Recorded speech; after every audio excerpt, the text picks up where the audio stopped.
faire suite à la présentation précédente, voici la méthode Tu te lèves et tu décides, les 7 étapes clés pour construire une entreprise rentable, pérenne et vendable.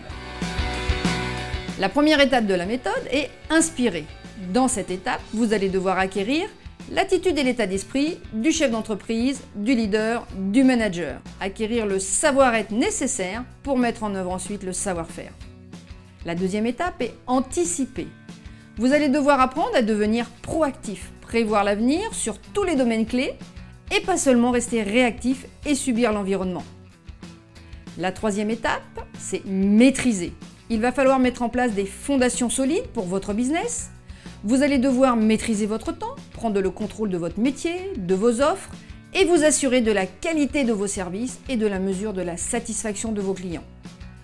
Avec la quatrième étape, développer, vous allez avoir du boulot. Comment faire pour trouver des clients, faire du chiffre d'affaires, de la rentabilité, car sans rentabilité, vous n'aurez pas de trésorerie et vous savez toutes et tous que la trésorerie que vous allez accumuler va servir à financer votre croissance.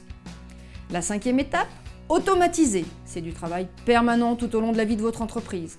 La seule manière d'optimiser et de gagner du temps, mais aussi d'être en mesure de démultiplier vos ventes, sera de mettre en place des systèmes, des process, automatiser au maximum votre business. L'objectif étant que votre entreprise puisse un jour travailler de manière prévisible.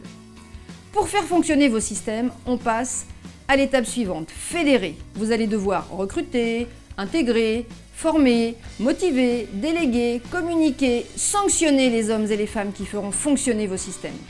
Et pour finir, la septième étape est piloter. On y est, vous n'avez rien à faire sur cette étape. Ce n'est que le résultat des 6 premières que votre entreprise est en mode pilotage automatique, votre machine est bien huilée, votre seul souci est de bien suivre votre tableau de bord. Et là seulement à partir de cette étape, vous serez devenu un vrai pilote de votre business. Vous pourrez même, si vous le souhaitez, recruter un DG pour piloter à votre place. Vous pourrez aussi faire de la croissance externe, franchiser, vendre, etc., etc. À ce moment-là, vous pourrez choisir ce que vous ferez de votre temps, de votre énergie et de votre argent.